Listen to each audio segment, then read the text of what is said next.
Hello, everybody, and welcome to Triton Gaming's annual Division Showcase. This is DRF, and I am accompanied by my good friend Andrew, aka Totorobot. How Hello are you there. doing? Doing well, hanging in there. Hope everyone's hanging in there with heading into week 8 now, right? Oh boy. Oh man, yeah. It's definitely been a good time, huh? Oh man, yeah. Yeah. This code has been something. hmm All right, so let's talk about what we're headed into today. Yeah. So today we are going to be showcasing a little bit of the Triton Splatoon division. And of course, I mean, the Triton Splatoon division, we are, one of Triton Gaming's gaming branches where we focus on playing Splatoon 2 on the Wait a Nintendo second. Switch. What is Splatoon 2? Oh my gosh, I'm so glad you asked that, Andrew. So, Splatoon 2 is Nintendo's take on a 4v4 shooter. The first game actually came out on the Wii U, and it was very much an experiment at the time. And, it kind of caught on a little bit. And when the Switch came out, they were like, you know what? A second game will do us pretty good here. And here we are now. And in case you've somehow lived under a rock the past week, we just got news about Splatoon 3. Otherwise known as Borderlands. So today we're going to be showcasing quite a few of the game modes. We'll explain. We're assuming that everyone here has not really had much experience with Splatoon, and so we'll walk you through it. And we're going to be starting off with the most basic game mode, Turf Wars. So Splatoon, it's a third-person shooter that is very different from a lot of other shooters that have ever been made, because instead of sort of kills being the objective, the map itself is the objective. And you'll see what we mean in a little bit. It's a really fast-paced, colorful, vibrant shooter with a lot of spirit, and we're excited to show that to you. Yeah. And just to kind of give you everyone a bit of a great idea of what's going on here, in case you are joining us from let's say the Splatoon community. So this is part of Triton Gaming's Division Showcase.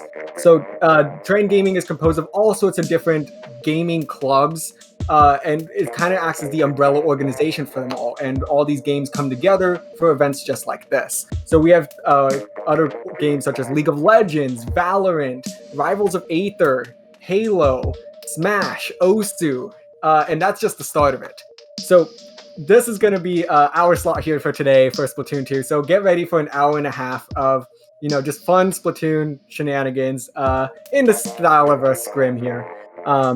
But yeah, so before we get into it though, I just want to go ahead and give a quick shout out to Oris for sponsoring this event here. So thank you so much to them for sponsoring Division Showcase.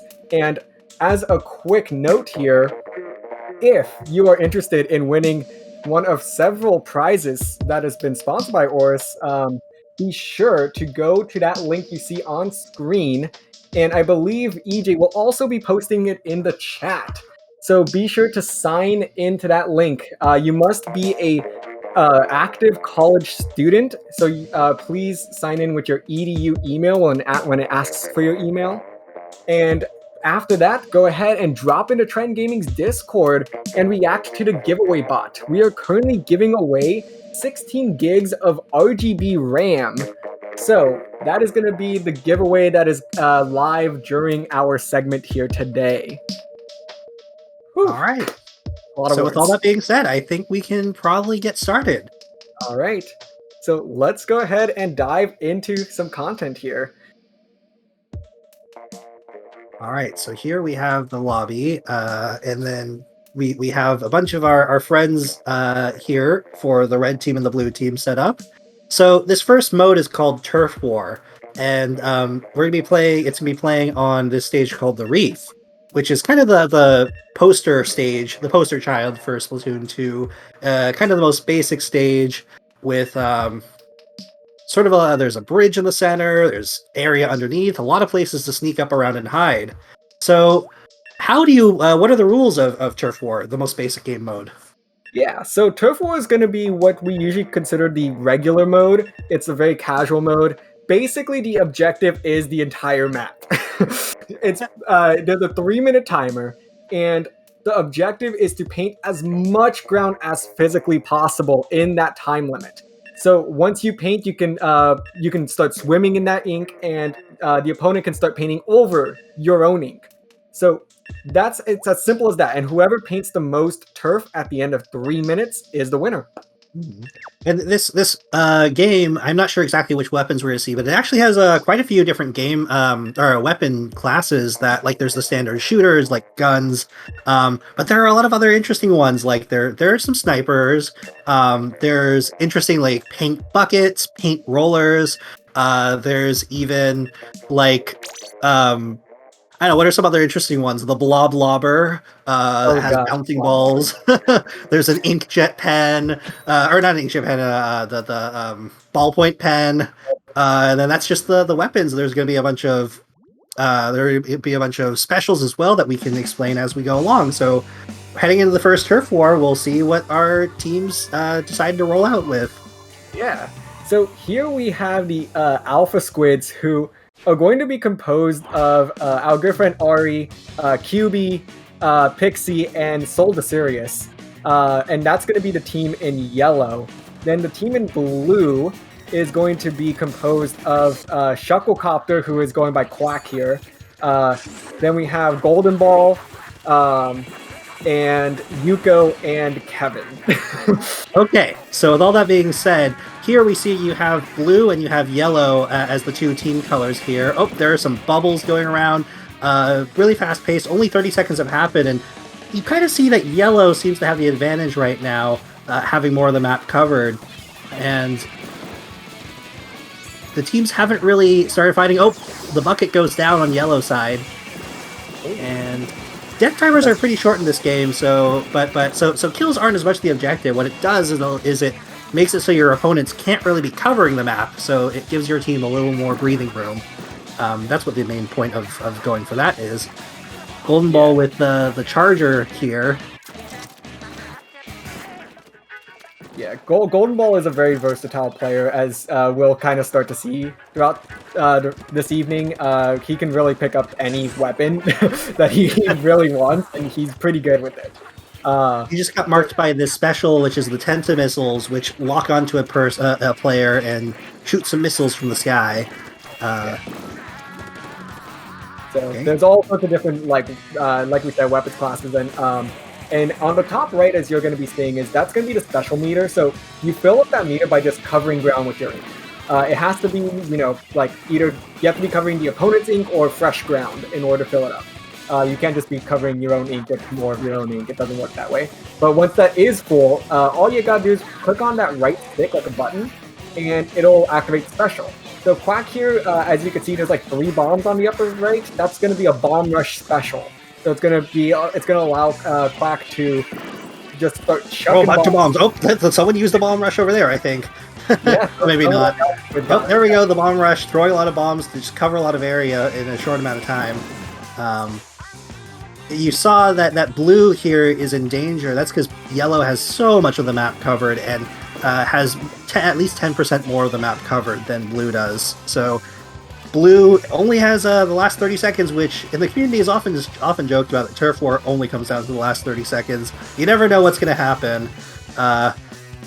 Although blue there is sort of taking the advantage of 3 people versus 2 players active. Oh, they take down another yellow. Oh, 17 seconds. Can blue get it? Wow, yeah, blue's gonna actually have a really good shot here to just, take back control of this map. And they're doing a really good job of it. A nice pick there from Yuko, but finally gets shut down. And that is going to be game. This is pretty close. Yeah, it's really hard to tell here. Did blue get enough? They did not. So yellow ended up winning. Yellow had quite a bit of pressure all the way throughout. And good job, yellow team here, the Alpha Squids. Yeah, that was a pretty solid first game there. Very even. And, that's not always the case with Turf War, because Turf War can get pretty lopsided pretty quickly. But like we said, it always falls into the last 30 seconds.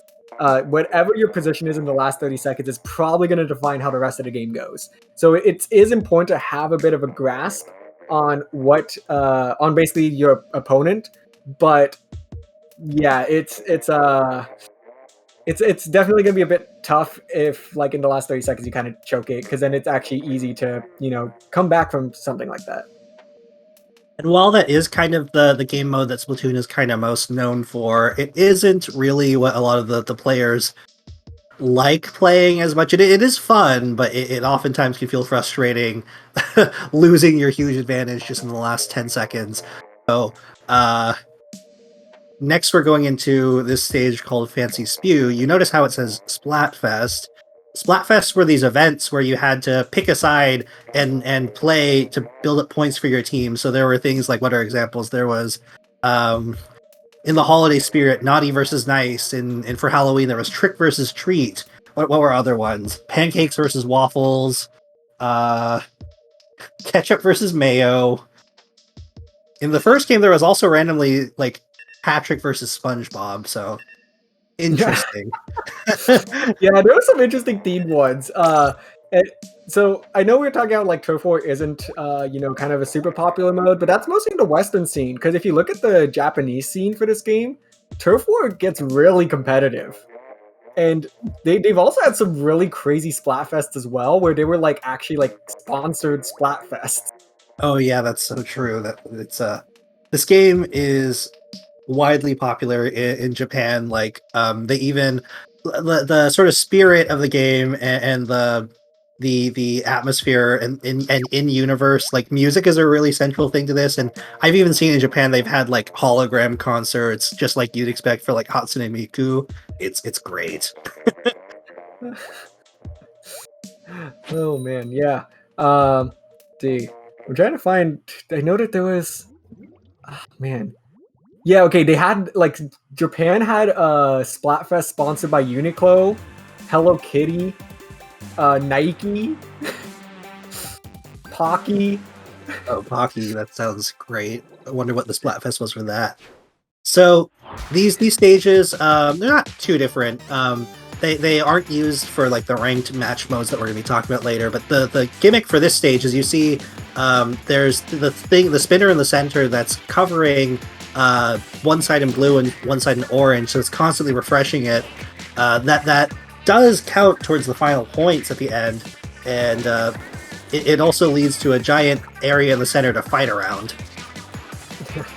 Yeah, so some of these Splatfest maps are kind of, like, interesting because they each have their own gimmick, as Andrew was just saying. So this one is probably one of the most tame gimmicks, I would say.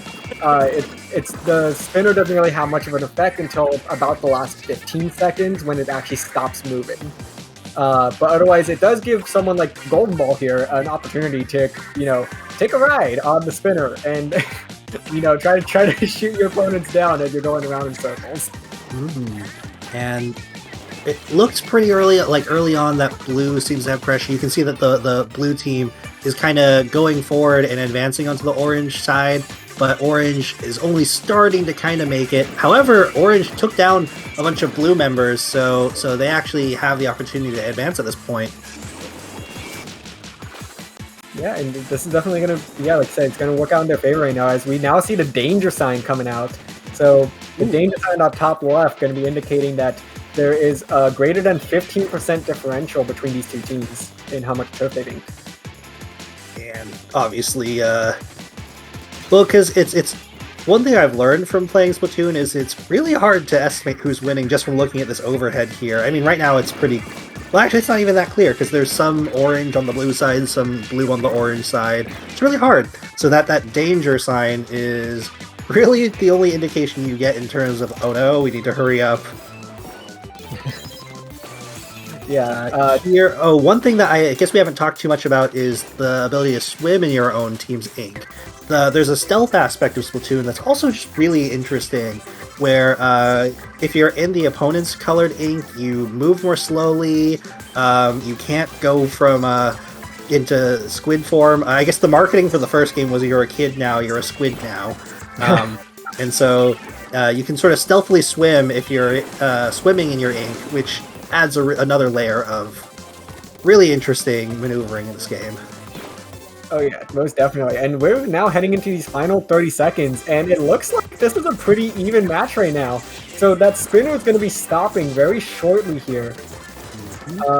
And blue has more members. It does stop, but now it's a 3v3, so this is really anything goes right now. Blue totally taking it. And this is probably going to be the Bravo Octolings game. Yeah, there's no question about it at that point.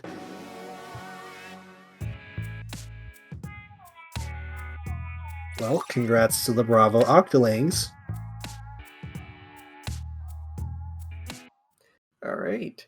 So, yeah, the two teams did split this 1-1 here in Turf War. So that's going to actually just do it for Turf War here, because there are 5 different modes that we're going to be exploring here today in our slot. So we do want to give a little bit of chance to take a look at each of these and, kind of tie to the competitive scene a little bit. So most of these map mode combos have been chosen based off of what is normally played in tournaments. So we're going to be heading off to a new mode now called Splat Zones. And this is going to be on the map Humpback Pump Track. And so Splat Zones, I think it's fairly intuitive what's going on. There's a zone, and you need to put ink on the zone. And then once the zone is controlled by your team's color, you want to just make sure that the other team can't take it back. That's the general gist of this, and you'll get to see how exactly teams go back and forth in getting control of the map. Yeah, so it really is kind of like, I guess the best analogy would be like a capture the flag sort of thing from games. I don't know, does Call of Duty have a capture the flag thing? I think it does. Yeah. Where basically, yeah, you just need to like have claim over a central zone. So yeah, and that's just going to be claimed but with your own ink, as you had mentioned.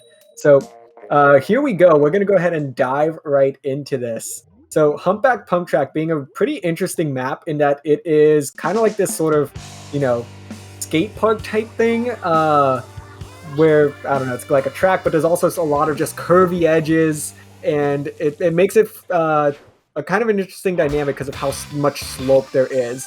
So one weapon that I'm going to highlight here is Pixie on the Slosher. So that's literally just a bucket of ink. And you just need to keep spamming the button to just keep sloshing the ink all over the place, and this works perfectly here. As unfortunately we do see Pixie going down. What is that on the pink team? There's an umbrella. Why is there an umbrella in a shooter game? Yeah, it kind of acts like both a shotgun and a shield. It's a really interesting weapon in here. And pink. Green took the zone at the beginning. So one thing I want to highlight here is the numbers. You see it's counting down, and you want a lower number is good. You want to have 0 points remaining. The victory points count downwards. So right now, green team is in the lead because there are 80 points remaining, as opposed to pink team. Pink really needs to get control of here if they want to start counting down for victory. But green takes it over again. Yeah, so this is going to be a pretty tricky one here for the Bravo team in pink, as they're kind of struggling here. Golden Ball trying to make something of their position as a charger, but does get shut down by that torpedo. So that torpedo going to be locking on to any players that it gets thrown nearby. And no, okay, it looked like it was about to be a turn of events there, but Yuko doing everything that he possibly can right now to try to flip this zone. And there they go, over. Finally getting it. Now, if you notice that plus 54 at the bottom underneath Green's points, that's a penalty timer that needs to be counted down again before they can start getting victory points. So that's the sort of way that teams, if they're behind, if you get control over it, you can give the other team a really big penalty. So that's how these all kind of balance out. Oh, that's a bomb! Oh no! Oh! Excellent job there by Pixie, though. Yeah, I love Sloshers. Sloshers is what I've been maining recently. Although I used to play a couple of different other weapons. So yeah, so definitely I have a little bit of bias here So Pixie doing a great job. Well, no one's playing my main weapon. I'm notorious in the club for I only play these the weapon, the NZAP gun. If you've seen like the old games, the like Duck Hunt, where there's the gun that you actually aim at the TV with, that's the gun I play. Nintendo has that in here. It's the best weapon in the game. Cool. Yeah, it is very much meta. Yeah, just because it paints so well, and the armor special is just ridiculously overpowered. It's almost like having a second life. Yeah, if you see the bouncing bubbles, that's the blob lobber, like I had mentioned before. It's a silly weapon with a silly name. Yeah, it's a silly concept, but it works. It's so terrifying. Well. So, yeah, but now we're going to be seeing the green team here. They're going to be able to get out of their penalty. So that penalty is no longer there, and that clock is going to continue ticking down now, as we are going now below 20 points remaining. They're getting really close to a knockout here, and it looks like there's a bit of a stoppage, but they're going to continue to have the control here, yeah. All right, I think that this is calling it for green. Good job to green. So, something you might have seen is there was this like Dragon Ball Z Spirit Ball that was coming out. So there are two different things you can say in terms of communication in the game. There's this way, and then there's Booyah. Like always, there's a kind of thing in the community where at the beginning of a match, your teammates might say Booyah, and there was this debate saying like, should you Booyah back? Some people say, of course you should. It's just good sportsmanship. However, other people are like, no, that's ridiculous. We need to focus on the game itself. Always Booyah back. There is no debate. Well, there's no debate anymore because Nintendo solved this question by making the Booyah Bomb, meaning the person who uses the special, the bomb gets bigger by your teammates spamming Booyah. And so if you don't Booyah back, you are actively harming your team. Oh man, yeah. So, but yeah, so that is Booyah Bomb. And also, let's see, did I update their map list? I think I did, right? Yes, I did. Don't know. Yeah, I did. Okay, cool. No, because I saw Eric there flipping between Muscle Forge and Mako. No. But I changed Mako to Muscle Forge because Splatzones is really the only like well, okay, I guess Rainmaker and Clements are okay, but Splatzones is really like the main mode for Muscle Forge, I think.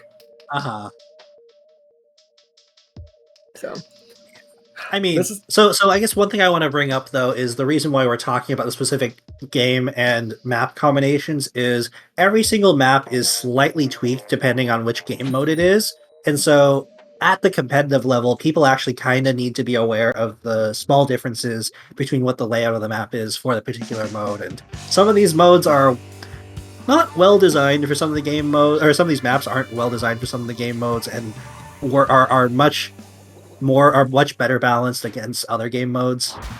But this one is a pretty good one. Look how big that rectangle in the center is, though. Teams are just heading the center really quickly.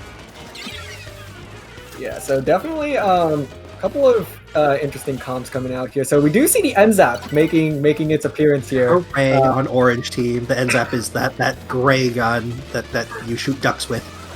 Yes. So that is going to be a 2-down situation on the side of the Alpha Squids here in green.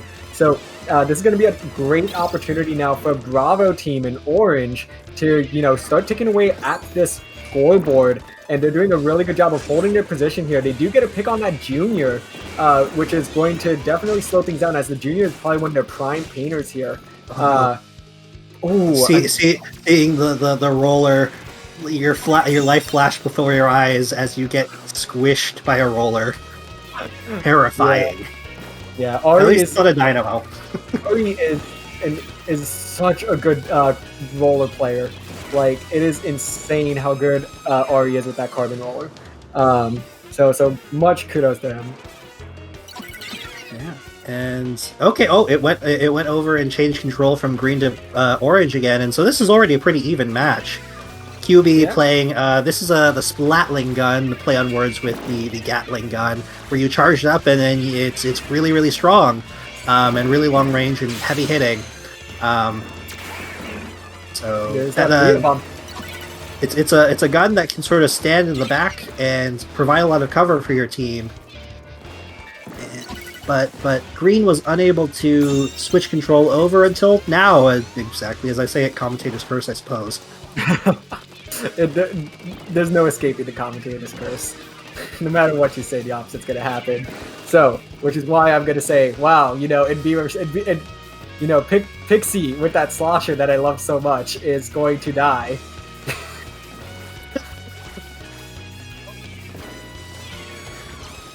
Falsified. No way, he actually did that. Oh, ow! What? You can't trick the commentator's curse.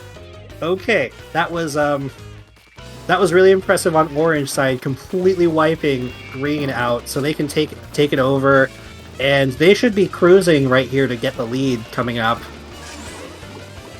Yeah, so definitely, they're going to be able to secure the lead here, which they do.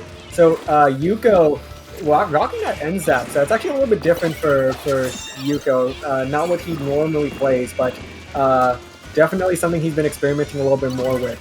So, and ooh, the splashdown! Oh, he tried to shut down the splashdown, but gets just barely misses that.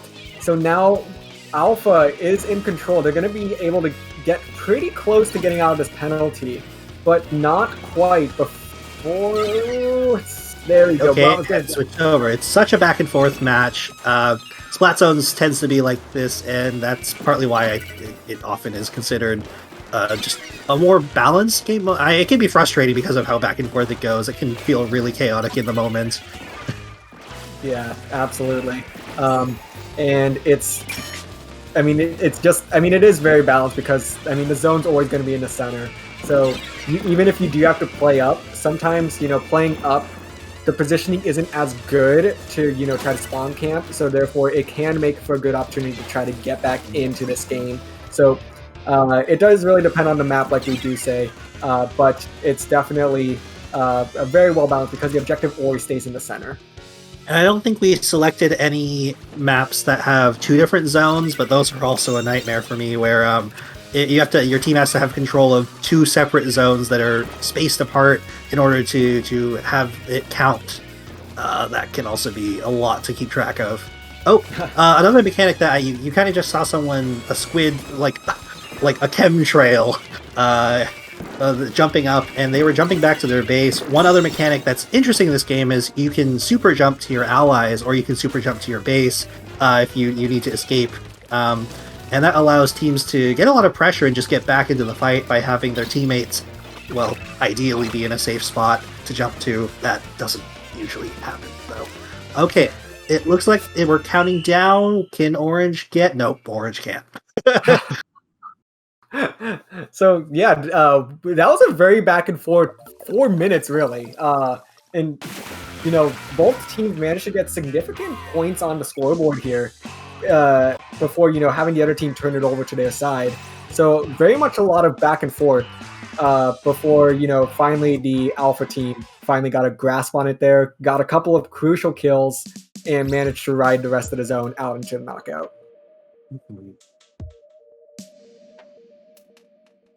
Okay, so we're going to be moving on to another game mode now called Tower Control.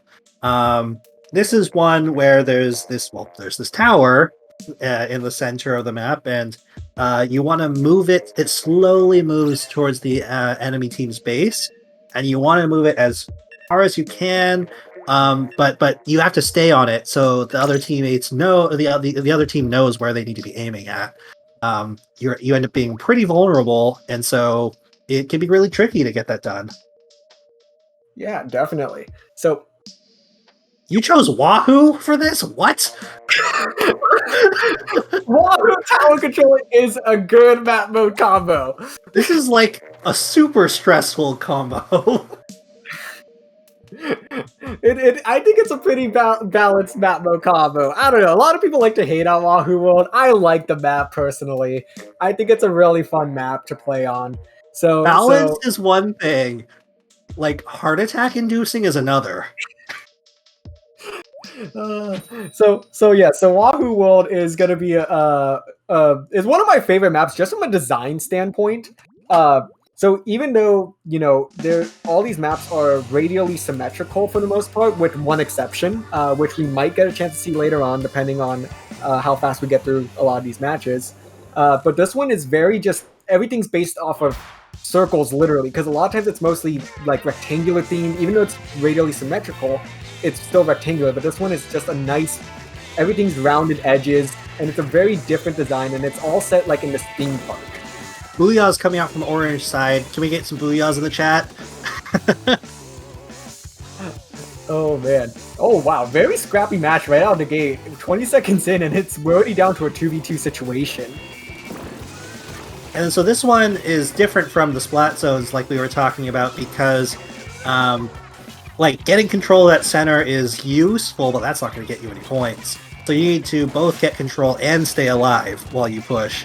And orange has the number advantage here, so they should be able to start pushing? Question mark. Okay, maybe not yet. There we go. They're like, I mean, they got to the top for like a second. I don't know why they didn't continue to push that a little bit more.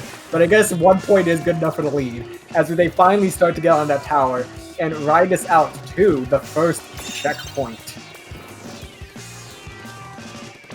And yeah, I hate standing on the tower at these checkpoints. You're just so vulnerable and so exposed and... Oh yeah, and I mean... That's part of the balance of tower control, is that these checkpoints do allow, given that there's no movement in the tower, you kind of just are sitting duck, literally, because you need to sit there to get through this checkpoint, which just gives your opponents a free chance to kind of, collapse in on you. I was I dusted off my Wii U because I was mainly playing Pokemon Pinball, but I decided to play some Splatoon 1, and it didn't have checkpoints in tower control in the first game, and so it's an entirely different mode because there's no security at all. Oh yeah, it definitely there's a different element to how Splatoon 1 went about some of these modes. Like, I mean, Clamblitz didn't even exist in Splatoon 1. Yeah, we'll talk about that when we get there. Yeah, when we get there.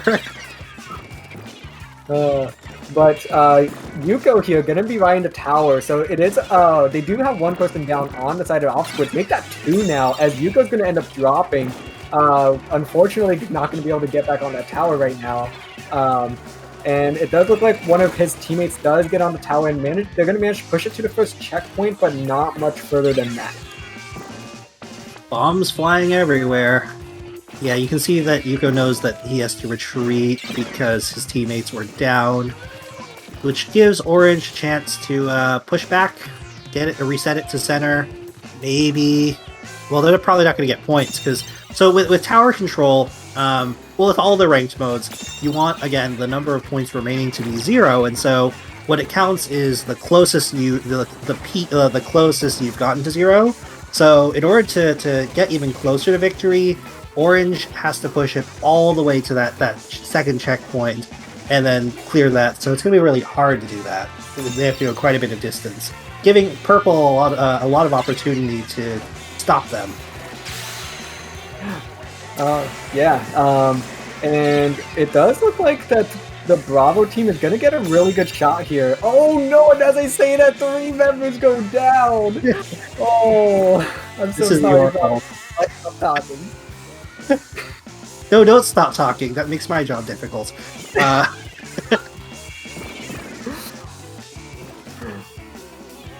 Oh man, but yeah, so I mean, Bravo team definitely in a little bit of a tricky situation here with 1 minute left to go. They have a lot of ground to make up here, and the tower is in possession of the Alpha Squids. So definitely they have a lot of work to do here in terms of trying to get a couple of picks, establish some good positioning in mid, and they still got to get through that first checkpoint in its entirety. Yeah. Yeah, so EJ, could you change the camera to the dually squelchers? I kind of want to talk about that weapon also right now. So if you press X, I think. Okay, DRX. well he's hiding right now. But I want to talk about this weapon. It's not just one weapon; it's two guns. It's called the dualies, and you'll notice that this weapon he's dodge rolling a lot. This is Kevin, and the dualies are highly mobile and allow you to jump around, which leads to some really flashy outplays. Not there, but possible flashy outplays. I think it's a really interesting weapon as well, and this went over to Orange, I believe. Okay, good job, Alpha Squids. Yeah, so the Alpha Squad's going to take game one here of tower control. And yeah, I mean, definitely a very solid performance overall from them. The Bravo Octolings, it seemed like they just had a hard time getting picks, is really what it was. They just never managed to get the right number of picks at the right time to get a well-coordinated push. And there was always somebody, ready to just collapse in on them whenever that tower kind of started moving down towards that first checkpoint. Mm-hmm. Okay, so we're gonna, now that we've explained tower control, where you're trying to get the tower as close to the enemy's base as you can, we're gonna do another tower control, this time on Inkplot Art Academy. Yeah, and actually, so we'll talk briefly here, and I think what we'll do is for the start of this game, we'll actually go ahead and jump into one of the comms for the teams, or actually, do you want? Well, actually, let me think about this. Well, okay, let's actually talk about this map for a little bit first. So, Inkblot Art Academy is a huge fan favorite amongst the Splatoon community, as it's just a very well-balanced map, and pretty much every mode works pretty well for the most part. Yeah, this one, well, I was about to say it normally has a giant pillar in the middle, but not on tower control. So that's what I was talking about, where each combination of map and mode kind of has slight differences. I think the pillar in the center is interesting, but not on this particular combo. Yeah, so we'll actually go ahead and commentate this one out, and maybe we'll jump into some team comms for the second game of Rainmaker, actually, just to get a feel of like what kind of communications go on during a Splatoon match. So look forward to that in a couple games.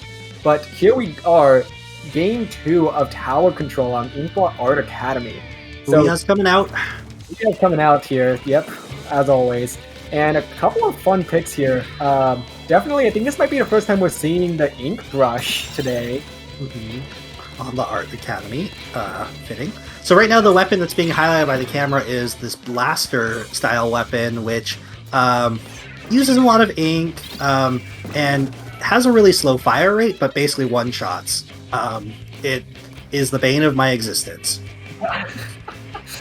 Yeah, as a slasher main myself, it's definitely having limited range. You definitely have to be very careful around these blasters, as you need to be very strategic about how you approach them to ensure that you don't get caught in that blast radius.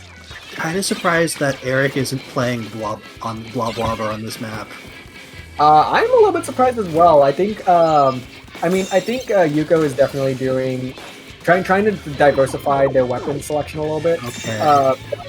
Ari here just completely destroying them. Blue seems to have quite a bit of control so far. And, well, I'm rooting for green. Good job, green, for... Nope. Blue continues to have pressure. Yeah, so definitely seeing a lot of pretty consistent compositions actually from the Alpha Squids here, as Bravo is definitely changing it up a lot. And this looks like it's going to be a very decisive knockout here, as they're going to be going to 5 points remaining at this point. Not quite there yet, but they're going to ride the momentum. Oh, a last-second stop, but it's going to be no good. Oh my gosh. Okay, wow. That was a lot of back and forth there. But and finally, even though it's not Turf War and covering the map isn't the main objective in these ranked modes, you can still see that having a lot of blue had a lot more control there than green just by looking at the overhead.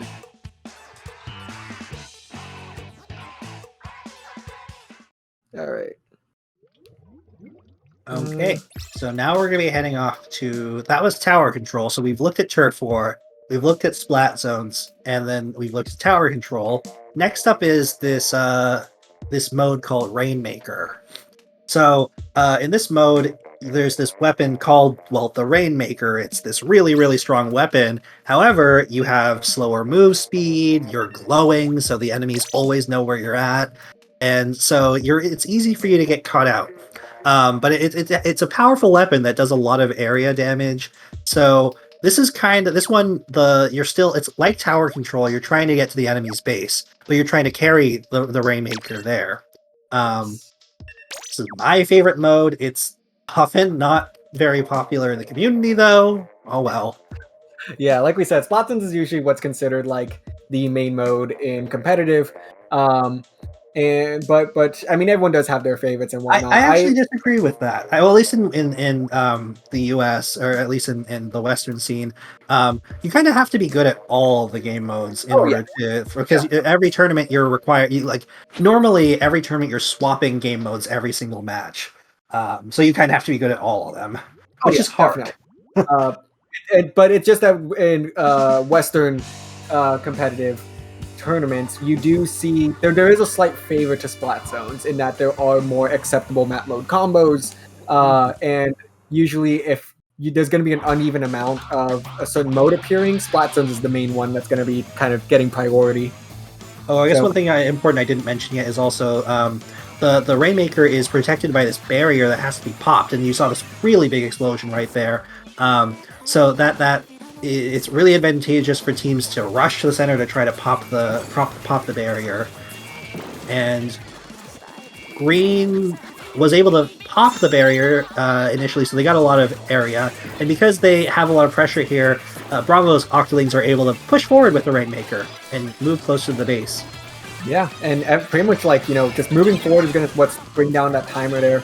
So this, as you can see, the scoreboard is very similar to how tower control was looking. And you can see where, the furthest you pushed was, and relative to that, where is the Rainmaker.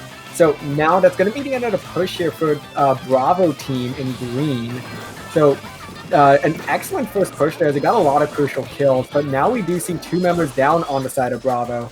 So Alpha is going to get a great chance here to, put some points on the board themselves.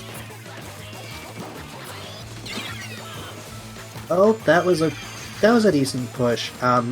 And I mentioned you can jump to your teammates, but that was not a very safe jump. No, not at all. But jumping to your doom. But somehow, the dualies did go down there as well, despite getting to pick on that jump.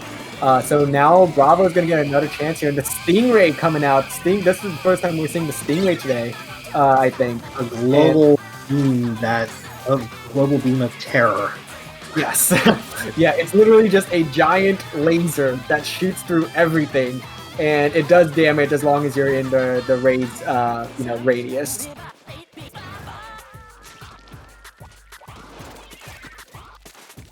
Here we see Ari trying to sneak behind and catch out the sniper. However, they get taken out. That was an odd place for Golden Ball to try to Stingray, but oh well. Yeah, Golden Ball, they're practicing a lot more backline, although has traditionally been more aggressive. So definitely, I guess, I don't know. I can't explain what that was about the position of Stingray there. But now we do see Golden Ball with the Rainmaker. It does get shut down by that Stingray. Stingray is such a powerful special in Rainmaker. Since, I can guarantee he was screaming out in the voice chat. Oh yeah, guaranteed. And we'll be jumping into one of these voice channels in this next game here, so you can get a little bit of a feel of what's going on.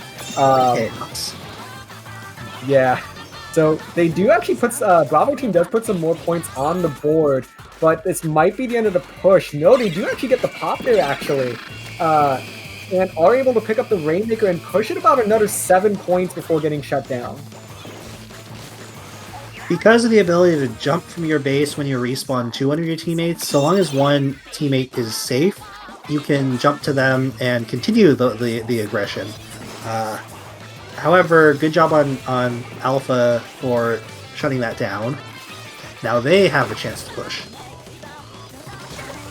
Yeah, and with Black Belly Skate Park, this map, it's super easy to just, kind of have this avalanche effect where, once you kind of get some momentum going, it's really easy to get a ton of points on the board at one time. But first of all, you need to get into a position to have that avalanche start moving.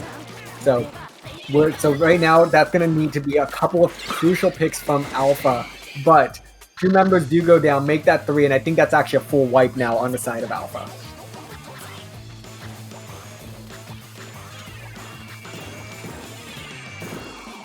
Lat bomb launcher coming out from Quack.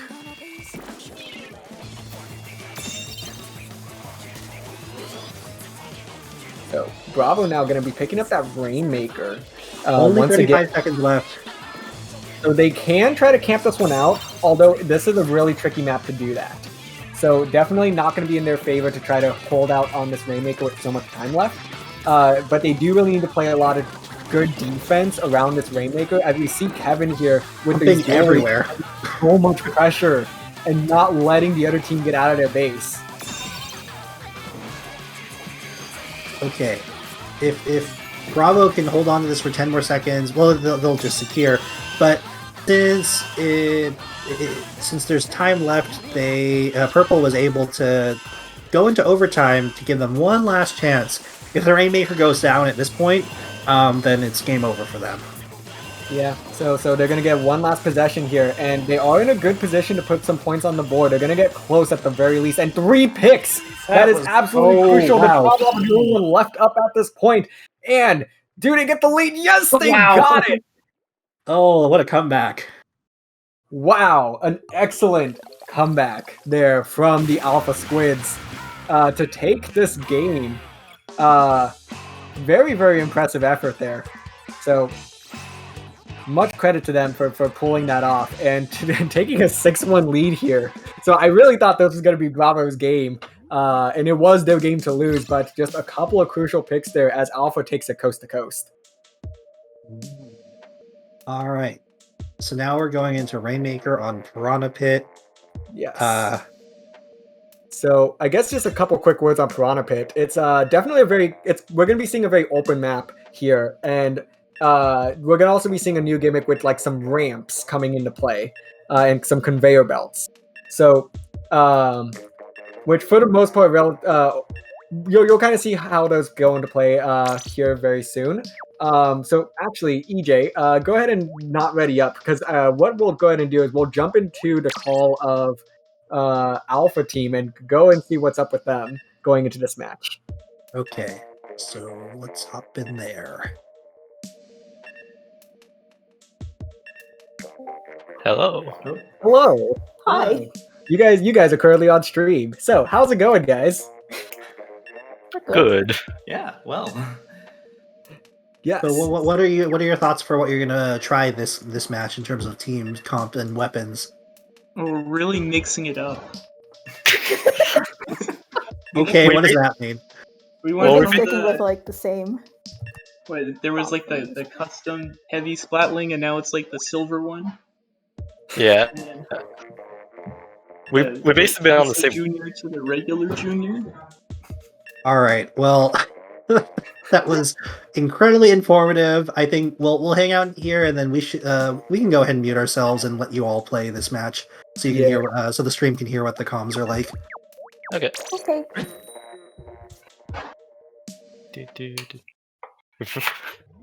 Diverse weapons. Although Yeah, so- EJ, it looks like the Discord overlay is on the stream. Oh yes. No, that is intended. All right. Okay, I think it was covering a bit. Good luck, I think it's fine now. Good luck. I think we can pop it. We have enough bombs. For now, I was running object shredder. Yep, we got a drop. Oh, 2 on right. 2 on right. Okay. Right ramp. Yeah, splatling umbrella. Oh, that's not good. Jet got me on right. Not. They're gonna push. Well, I'm alive, so they're pushing the sting ring. They're pushing up the ramp. Yeah. Brella's on my X. Up on the rail. The rail. Brella's still by Rainmaker. Nice. There's 2 on it. Got one. 1 up. Not still by Rainmaker. Yeah. He can't pop it. Oh, Watch behind you. they just popped. Armory.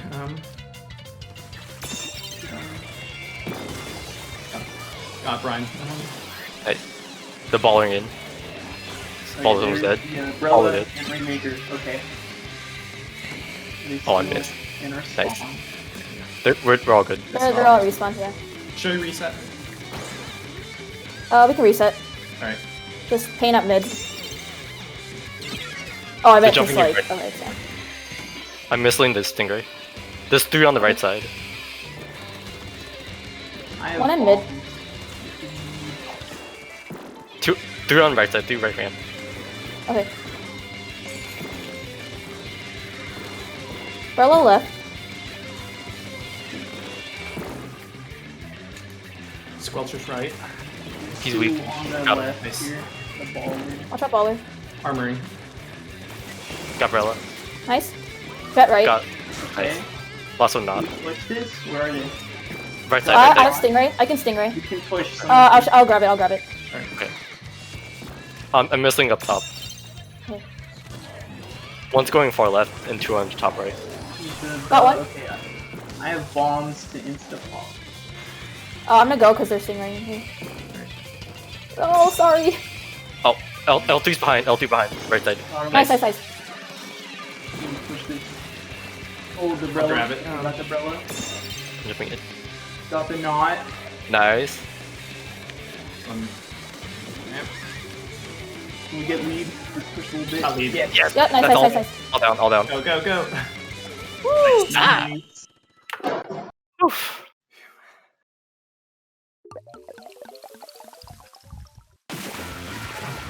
Wait, did you die at the last second or no? Like before that, or did you die? No, I was alive. Okay. I swore I saw like the Rainmaker went down. Good knockout, guys. Thank you so much. Thanks. All We right. got close. Yeah, I mean, it was very back and forth there for a little bit until you guys got that wipe there. So We both got 1 push basically. Yeah, they made a really good first push. yeah, so I mean, but you guys have been kicking their butts. Most of them been close. Like the Splatoon. They Splatoon have was- been close actually. Yeah. So Well, All good right. job. And then let's hop back to the commentators VC. But good job putting on a show. Yes. All right, talk Thank to you you. later. Thanks. all right. So back into the commentators booth. So that's a little bit of insight there as to what Alpha Team is currently doing. And I wasn't expecting the knockout there to happen so quickly. Both teams got a really solid push there. And, Alpha finally got a couple of crucial picks there, ended up with a full-on wipe, managed to ride that Rainmaker all the way to the pedestal. So next up, we're gonna go into new game mode. This is a doozy. This the most confusing game mode, and take it away because I am not touching that. Yeah, I don't blame you for not wanting to touch this mode with a 10-foot pole. So this is Clam Blitz, the dreaded Clam Blitz. So this is a very, very, very team-oriented mode. If you thought the other modes were very team-oriented, this one is to a whole nother level of orientation that is necessary. So here is basically the idea behind Clam Blitz. And you'll see more as we dive into the match here momentarily. So actually, go ahead and ready up, EJ, and I'll kind of give the rundown as we kind of see some of these parts, because there's going to be a lot of stuff happening on the map. So Clam Blitz is probably one of the most dreaded ranked modes. However, it's a really good test of how well your team can coordinate and work together. So here we go in Clam Blitz on the stage, Manta Maria, a nice big ship that we have here. So Clam Blitz, you're going to be seeing these little golden kind of discs on the ground. These are clams. right? And right now we see Stole the Sirius picking up 6 of them, make it 7. And they're going to be following behind him. So as you pick up this clam, it's going to follow you and behind, and you're going to increase the number that you have there. So now we see Stole the Sirius with 9. He's going to pick up his 10th here. So that's going to give him this giant football now. We call this the power clam. Okay? So you can Totally not a football. It's still a clam. Huh? It's totally not a football. It's still a clam. It's still a clam, yeah. We just, but it looks like a football, and it's we call it the power clam. And what you're gonna do is you're gonna take this power clam and you're gonna try to approach the basket, and you can kind of see it there in the background a little bit. From Pixie's point of view here, in that that back right corner of the screen, you want to take this football and chuck it at the basket. So once you do that, it's going to break the basket open, and it's going to give you 20 points. So these big clams were 20 points, and after that, you can throw in little clams, you can throw in power clams, any sort of clam works. So little clams are going to be worth 3 points a pop, and the power clam is going to be worth 20 points. Don't make the rules, I just play it. Yes, this is probably the most complicated mode by far. So once we see a push going on here, we'll kind of point out a few more details. Because we do have a bit of a stalemate here, as both teams kind of are juggling 2 power clams here. And we finally see Ari here pop open the basket. So now we're going to see the power jump, or the super jump in, and another power clam going into the basket at this point. So now you see this little timer that's in the center of the scoreboard. So that's going to be how long the basket is open for. As you throw in a clam, this timer is 10 seconds. So if you throw in a power clam, it gives you 10 seconds on the timer. If you throw in a little clam, it'll add 3 more seconds to the timer for a maximum of 10 seconds. And one more thing I want to mention about the power clam is when you're holding it, you are always glowing, so the opponents always know where you're coming, so no sneaky plays there. So it's interesting trying to coordinate with your teammates to figure out how to be sneaky enough to get to the basket, but not being sneaky, or not picking up the clams too quickly, but also very quickly. It's hard. It is definitely a balancing act, very much so. And it looks like Yuko there ends up getting shut down while inside that baller. So yeah, and once you do actually, score, if you get scored on, once your basket closes up again, you do get a free power clam. So that does help to balance the game out a little bit. So you don't have to worry about collecting all these clams all the time. So if you do get scored on, you do get a free you took the power clam that was what's referred to as the pity clam, and super jumped to an ally that did sneakily get there. So that's a way that you can use stealth to quickly get points. Oh, so purple takes the lead here.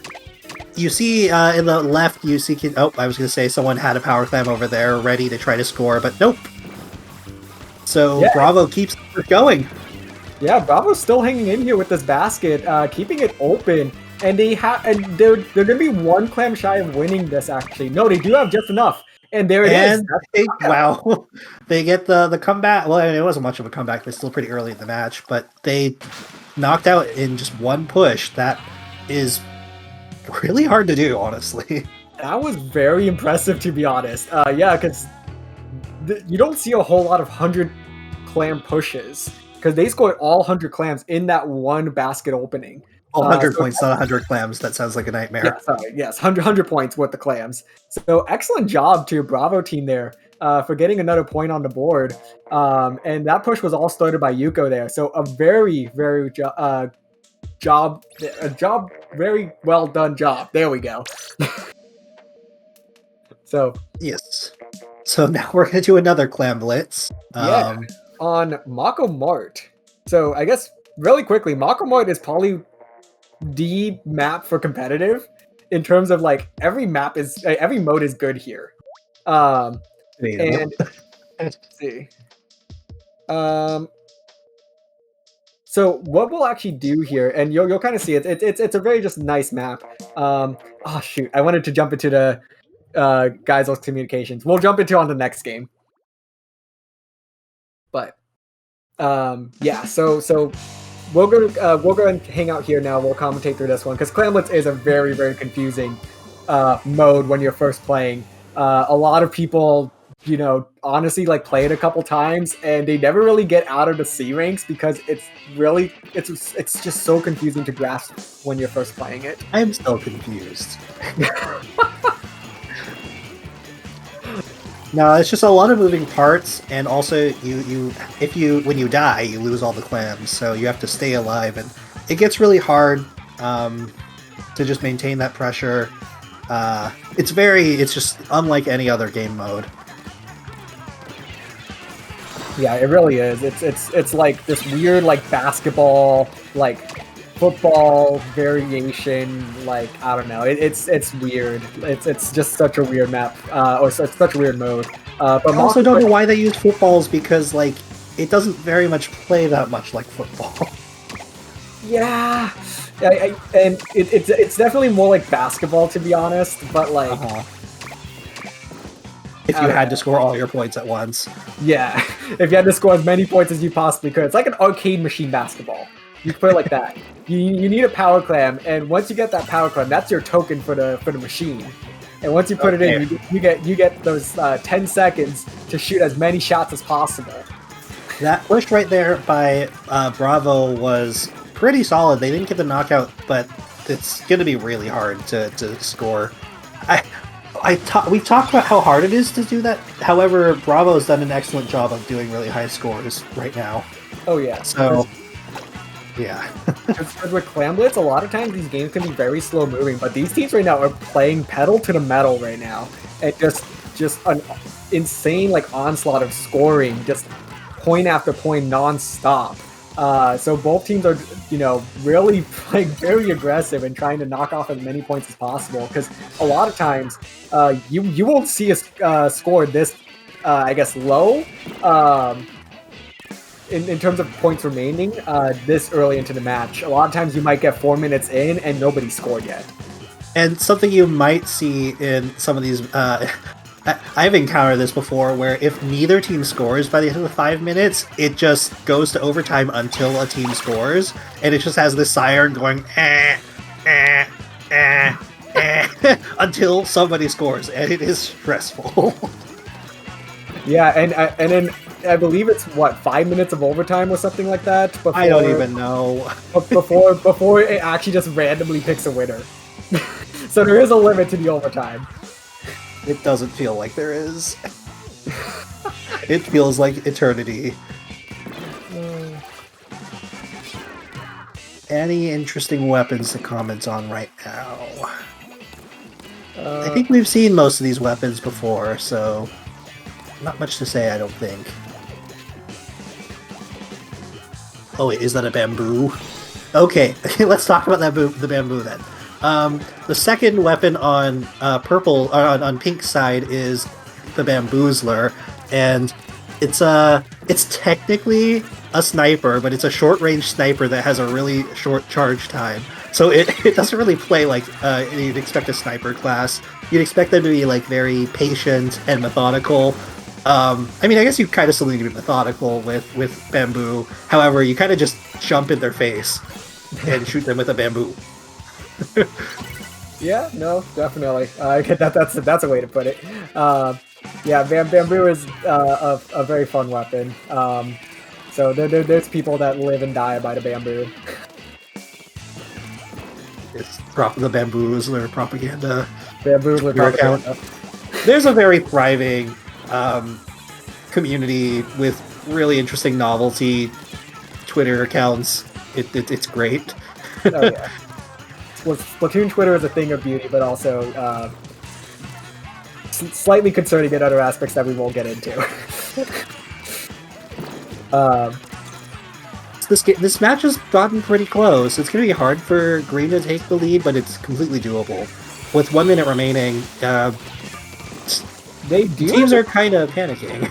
They do have the clams to take the lead. Actually, they need 2 + 1. 2 power clams plus 1 to get the lead. And they do have 2 power clams plus 1. Make that actually +8.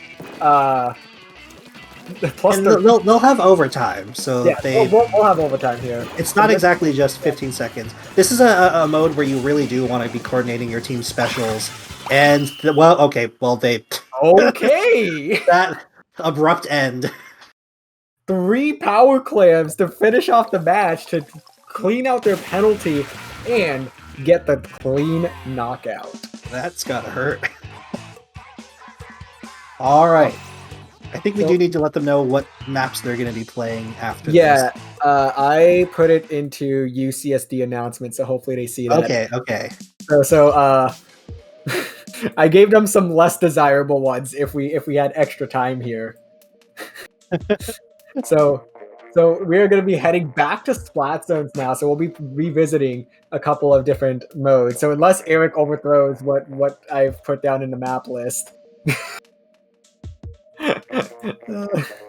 Let's see. Where we go? Okay, we're going to Skipper. All right, they did not want to do Mori Towers. Okay. So before we're going back to Splat Zones. Yeah. So just a quick statement on this map, and we're actually going to go ahead and dive into Bravo's team chat. Skipper Pavilion is a symmetrical map in a slightly different way. It's the only one that's not radially symmetrical. Radially mean if you like rotate it in a circle. Yes.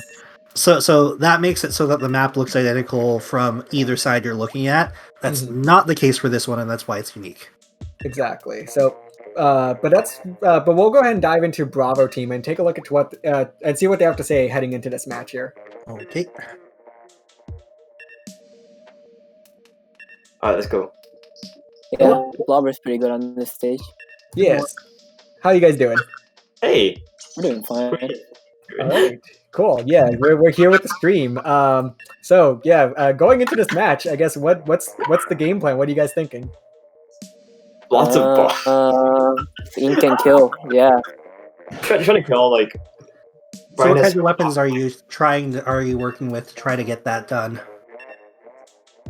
So we got Eric with the Bomb Rush. We got Quack over here with the X Blusher. Probably main inking. Got Kevin the Slayer. And I'm probably just gonna try and go for their backline. All right. That All right. sounds good. We'll go ahead and mute ourselves, and good luck. Yeah, best of luck. Thank you. Let's go. Alright, so this is interesting. I'm gonna start off on the bottom, I think. I don't really know. Yeah, it doesn't matter. Alright, let's go. Ugh. Alright. I don't think anyone's going center. No one's going center. No one's center, yep. Ooh, what do you mean no one's center? Carbon was behind me. Carbon flanking. Oh, damn it! Yeah. Dead. Okay. Oh, no, I got one. You didn't say Carbon was here! I don't know. That was my bad. My bad. I heard the no one center, and then the Carbon was literally in the center. I didn't see any ink, that's why. I have Bomb Rush. I'm gonna use Bomb Rush in center.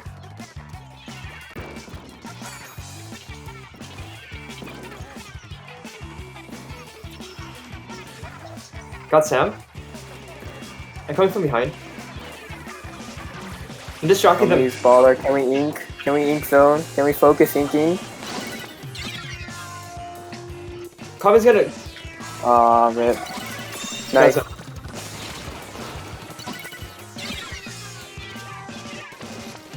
Got Sam. Nice.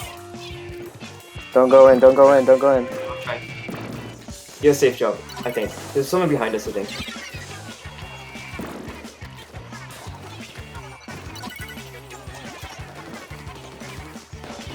Can someone call out? Is there someone behind us? I got one. I have no ink. Oh my god, I'm dead to missiles. My god. I died to bomb. I would 2 down. They're all pushing up. Yep, there's someone flanking One behind. behind. Got Carbon. Nice. Oh, so I got Junior. Watch He's out. gonna get me. I'm gonna use Bomb Rush. Go You in. have to go in, yeah. Let's see if I can stop this. Oh, I died to burst I bomb. can't. I died. Oh no! Oh no! Damn.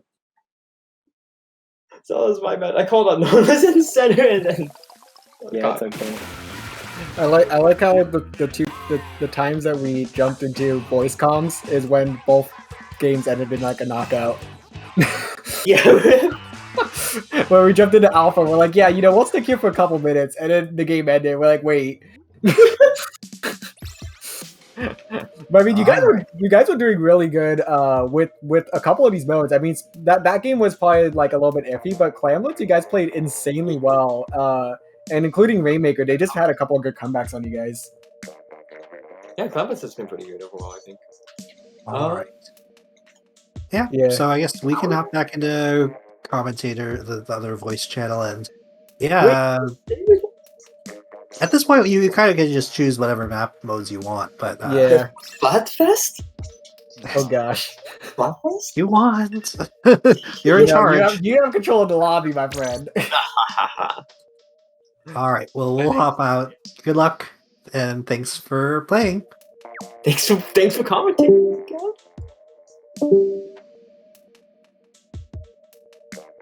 All right. So now we are back. Oh gosh, wrong buttons. So yeah, now we're back on Tower Control Starfish main stage. So now we have time for probably a couple more map mode. Well, a couple more games here. We might have just enough time to cycle through each mode one more time. So we'll have Tower Control, definitely be able to get in one more Rainmaker. And if time allots, we'll head into Clamblitz one more time. So this time we're heading off to Starfish main stage. So thoughts on this map mode combo, Andrew? I think rather than talk about the map mode combo, let's actually talk a little bit about the club itself. You know what? That's a good idea. So yeah, I guess we can just start with the story of how the club got started. Yeah. So so Triton Splatoon though is a club that's been going on for 2 years strong now, and we first got started with Winter Game Fest 2019. So thank you to Kevin Traw, who I believe is watching the stream right now. Kind of put his pitch out there to have Splatoon be a tournament at Winter Game Fest in 2019, and it went ahead and happened. There was 4 teams that showed up. Pretty much none of us knew each other for the most part. Yeah, it's the kind of thing where Splatoon is a relatively small community, and so we were like, wait, there are other people here that play? And there are a lot of people here that play at UCSD, so we decided to go ahead and get a club started, and we are one of the first schools that have gotten that done, and it's been a blast. Yeah, absolutely. And we've done all sorts of really fun stuff since then. So we've done all sorts of fun stuff since then, including we've done like Korean barbecue socials. We've gone out. I mean, I feel like most of our socials are around food and Korean barbecue mainly. Lots of eating, food. you know how it goes. So we do all sorts of just fun socials. We do like fun little in-houses. So if you want to be a part of something like what we're doing here today, feel free to join us. I mean, all you need is a Switch and a copy of Splatoon 2, and regardless of skill, you're more than welcome to join the community. And even if you really don't play or own the game, you're welcome to hang out with us for whatever else we might do that's not Splatoon related. like going to that part of YouTube. Oh no. Yes. that was a fun social. Oh, okay, well. Other things that come to mind. So we were one of the first schools to have a club for Splatoon, and our team is actually, we've actually put together a team to be hosted by UCSD Esports, which is another really super cool thing. So we have the first officially recognized esports team at the collegiate level for Splatoon, and that's been a lot of fun having the university support in all this. Oh yeah, absolutely. I mean, unfortunately, a lot of this got started once COVID started coming around. So we really haven't been able to take advantage of a lot of different benefits from esports. But hopefully, once we do get through, this COVID era, we can definitely continue to support our esports team and be able to, start going back to these tournaments and whatnot. Yeah, I mean, speaking of going to tournaments, one really fun event that we did was there's Genesis 7 in 20... Well, that was 2020, wow. Yeah. It was the time before, but it was still pretty funny. And we actually got $3,000 from UCSD to send a team to go compete at Genesis 7 up in Oakland. It's mainly a Super Smash Bros. Event, but there was a Splatoon side tournament, and we actually got to go for that. And as you might guess, we had a lot of food up there as well. It was great. I know. I mean, sure, we did get funding for the food, but like, I mean, we were gonna go spend that money on food at some point, anyways. But yeah, no, the university that was definitely like an experience of a lifetime there. Being able to head up to Oakland and kind of just hang out with a lot of members of the Splatoon community that we've never really met before. Yeah, that was the first time that we sort of started meeting other people, and we've gone pretty deep in the rabbit hole at this point. But that's how it all got started. There's no return at this point. Once you're in the Splatoon rabbit hole, there's no way out. He's a no.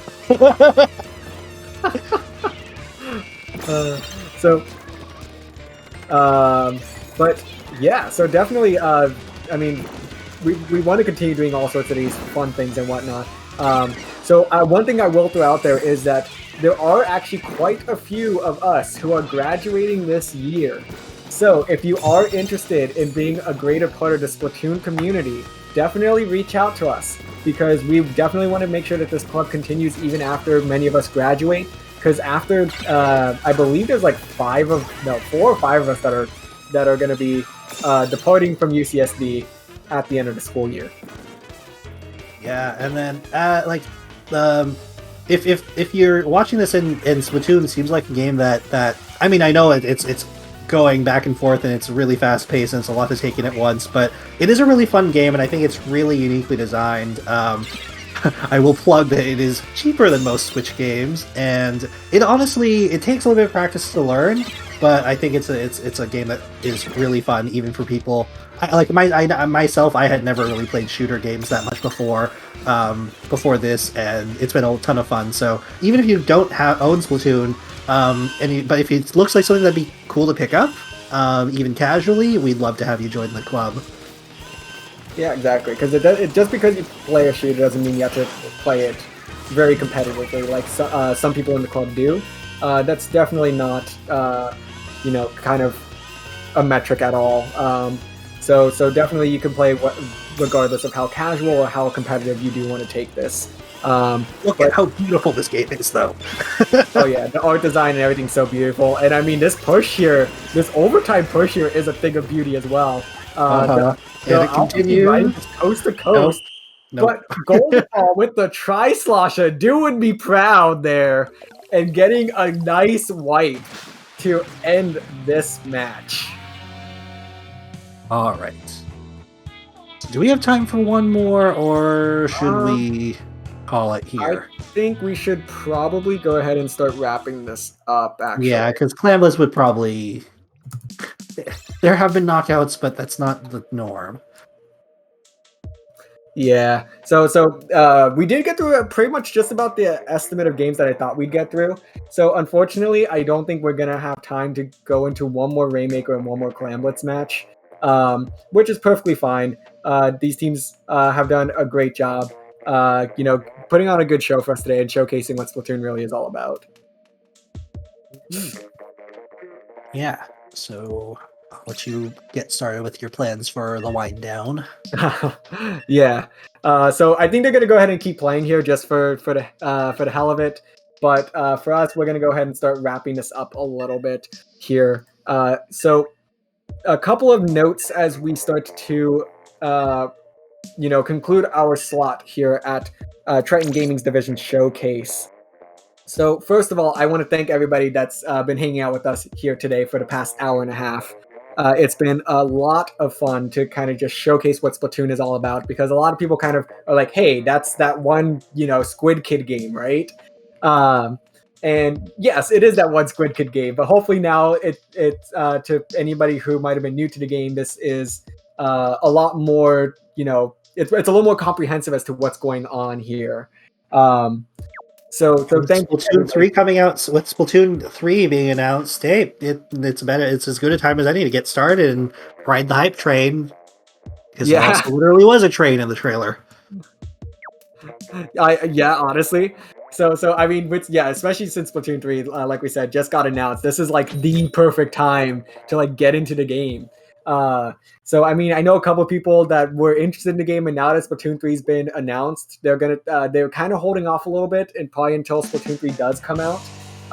But I mean, it's always a good time to get into Splatoon 2. You're still going to get a solid year to year and a half of content out of it. You'll get more than your money's worth, and the game goes on sale all the time. So I definitely I would definitely love to see a couple more people join us in the server. Yeah. We can talk about what's coming up next for the Division Showcase. Yeah. So coming up next, actually, is going to be a interview with Division heads. So that's actually going to be featuring myself and the head of Triton Valorant, which will be Talak, because Valorant will be coming up right after that interview. So this is going to be on the Triton Gaming Twitch channel. That's twitch.tv/Triton Gaming. There we go. And also another quick reminder that our raffle is still going on. So that raffle is going to be concluding at 8:05. So as long as you are a college student, you can actually sign in to this event and join the Triton Gaming Discord. Click on that React button for the giveaway bot and enter yourself into a raffle for 16 gigabytes of RGB RAM. So it's a really, really cool. It's rare, but it's got RGB like lights on it or whatever. Of course, gamers and their RGB. Exactly. Anything's cooler with RGB. So once again, thank you so much to Oris for sponsoring this event. So we're going to go ahead and start to wind down here. But Andrew, where can the good people of our chat find you? You mean on socials? Okay, well, I mean, I mainly hang around on Discord. I don't use my Twitter that much, but you can see that my @ is Totorobot SD. That's about it. All right. And mine personally, you can find me at on Twitter at DRF_Splatoon, and also on Twitch, twitch.tv/TritonDRF. All right. So, and then of course, if you're interested in hanging out with any of the amazing folks that are a part of Triton Splatoon, all of our social links are on our overlay here. So Facebook, Twitter, Instagram, Triton Splatoon. We're definitely most active on Discord and Twitter, though. So be sure to join us and give us a follow on each of those platforms. Yeah, and we'd love to have people following us to keep up to date with all the events that we're entering in with our absurdly large roster of friends. I know, right? We run like 12-man rosters where we do these tournaments. It's absolutely amazing. But just as long as you're ever interested in playing games with us, you are more than welcome to hang out. So we're also like unofficially the Mario Kart division as well. Yeah. So many things other than just Splatoon. Yes. So any games at all we're you can definitely find us playing most Nintendo games and a couple of other games. I mean, we have some people here that are part of other divisions like Triton's, Rivals of Aether and League of Legends. So definitely, we aren't just all about Splatoon, although we all really love Splatoon.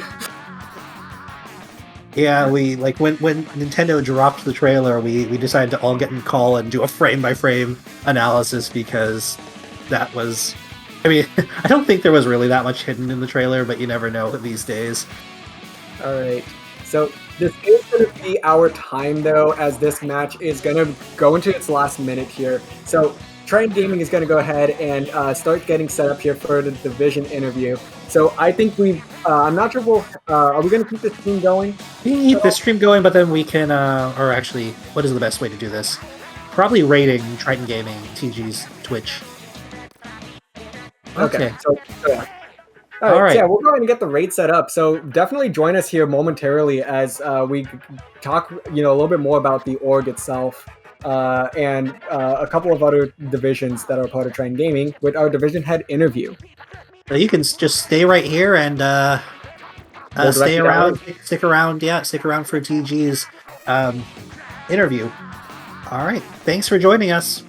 Thank you, everybody. So thanks so much for watching. Thanks.